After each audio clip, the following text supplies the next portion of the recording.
இக்கதை 2600ஆம் ஆண்டுக்கு மேல் உள்ள காலகட்டத்தில் நடப்பது போல் சித்தரிக்கப்பட்டுள்ளது. அதனால் இப்போதுள்ள மக்களின் புரிதலுக்காக தற்போது பயன்பாட்டில் உள்ள வார்த்தைகளும் பெயர்களும் பயன்படுத்தப்பட்டுள்ளது.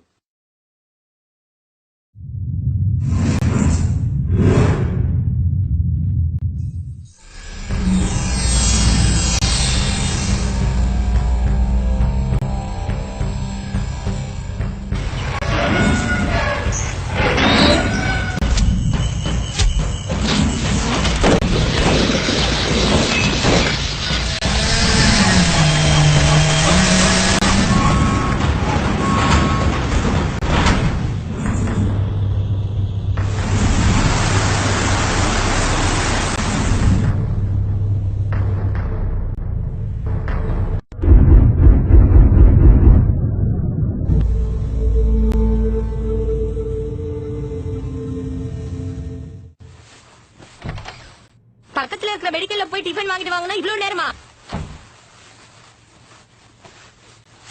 அவன் உசுறு போச்சு வந்தது பெருசா போச்சு, நீ வேற. ஐயோ என்ன ஆச்சுங்க?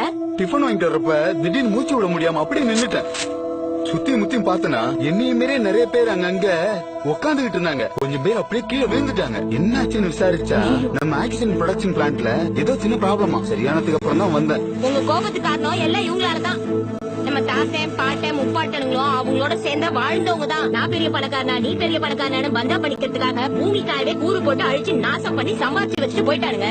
பணம் இருந்து என்ன பண்றது? வீட்டுக்கு அழகா 4 பொருள் வாங்க வைக்கலன்னா அது கூட கிடைக்க மாட்டேங்குது. அதனால நான் என்ன நினைக்கிறேன்னா, இப்ப மரத்தை வெட்டினவன அதே மாதிரி வெட்டி கொண்டு மரண தண்டனை கொடுக்கறாங்கல்ல, இந்த சட்டத்தை 1950ல இருந்து 2050 வரைக்கும் வாழ்ந்த நம்ம முன்னோர்கள் ஒரு சிலருக்கு கொடுத்து கொண்டிருந்தா கூட நமக்கு இந்த நிலைமை வந்திருக்காது.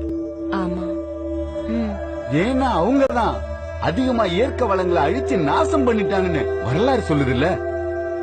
இன்னும் என்னென்ன அனுபவிக்க போறோமோ. இந்த அப்படி இப்ப நம்ம முழுங்குவோம். இதெல்லாம் சாப்பிட்டு வாழ்றதுக்கு சத்தெல்லாம் போல இருக்கு. ஏங்க காலையில அவசரமா பேசுறீங்க? சரி குடு, முழுங்கி தொலைற. கொஞ்சம் இருங்க, பக்கத்து வீட்டுல 100 மில்லி தண்ணி கடனா கேட்டிருக்கேன், வந்ததும் சாப்பிடலாம். ஏன் இங்க இல்லையா? இன்னையில இருந்து ஒரு குடும்பத்துக்கு 1 லிட்டர் தண்ணி தானா, அதுவும் நான் போறப்போ தீந்து போச்சு. இருங்க போய் வாங்கிட்டு வரேன்.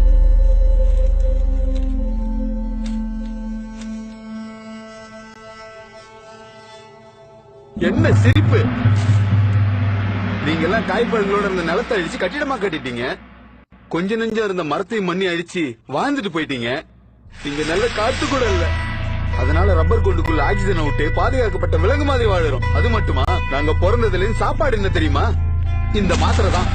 இதத்தான் சாப்பிட்டு சாப்பிட்டு வாழ்ந்துட்டு இருக்கோம். இந்த மாத்திரையை முழுங்குறதால பல வியாதிகள் வருது. அத போக்கவும் இந்த மாத்திரையை தான் சாப்பிடுறோம். இப்படி மாத்திரையா சாப்பிட்டு சாப்பிட்டு மண்டையில இருக்கிற மயிரெல்லாம் கொட்டி போச்சியா. எங்களுக்கு மட்டும் இல்ல, இங்க வாழுற எல்லாருக்கும் தான். அது கூட பரவாயில்ல, உடல்ல சத்து இல்ல. அதனால குழந்தை இல்ல. உங்க சந்ததியே அழிய போகுது. பணம் பணம் பணம்னு பணத்தை சேர்த்து வச்சுட்டு போனீங்களே, எதுக்கு? அதை வச்சு லாக்க வலிக்கிறதுக்கா? உங்களால 100க்கு 70 பேருக்கு குழந்தையே இல்ல. ஒரு காலத்துல யாழி டைனோசர்லாம் வாழ்ந்ததுன்னு சொல்லி நீங்க மியூசியத்துல வச்சிருந்தீங்க. நாங்க ஆடு மாடு சிங்கம் புலி மரம் செடி கொடி காய்பழங்கள் எல்லாம் இருந்துச்சுன்னு நாங்க மியூசியத்துல வச்சிருக்கோம். போற போக்க பார்த்தா இன்னும் கொஞ்சம் வருஷத்துல அதே மியூசியத்துல மனுஷனை பொம்மையா செஞ்சு வச்சு இது ஒரு உயிரினம், பெயர் மனிதன், முக்கிய குறிப்பு, ஆசையாலே ஆண்டு அழிஞ்சதுன்னு வேற ஏதாச்சும் விலங்கினம் வந்து ஆடும்போது எழுதி வச்சிரும் போல. எனக்கு என்ன தோணுதுன்னா, உலகம் பூரா உங்க காலத்துல வாழ்ந்த எல்லாருக்கும் உடம்பு பூரா மனநோய் இருந்திருக்கணும். அது ஒரு நோயின்னு தெரியாமலே எல்லாரும் வாழ்ந்திருக்கீங்க. இப்ப வாழ்ந்துகிட்டு இருக்கிற எல்லாருமே அவங்க முன்னோர்களை திட்டிக்கிட்டு தான் இருக்காங்க. கடவுளே உங்களை திரும்பவும் படைக்கணும். நீங்க ஒவ்வொரு தடவையும் இந்த மாத்திரையை சாப்பிடறப்பெல்லாம் நீங்க வேஸ்ட் பண்ண சாப்பாடெல்லாம் ஞாபகத்துக்கு வரணும். 1/2 டம்ளர் தண்ணியை பக்கத்து வீட்டுல கடன் கேட்டு நாக்க தொங்க போட்டு நிக்கும் போது நீங்க தண்ணியை வேஸ்ட் பண்ணது அப்ப தெரியும். எங்களுக்கு 1000 நோட்டு 2000 நோட்டு 5000 நோட்டு தானே பெட்டி பெட்டியா சேர்த்து வச்சிட்டு போனீங்க. இதோ இருக்குடா வர.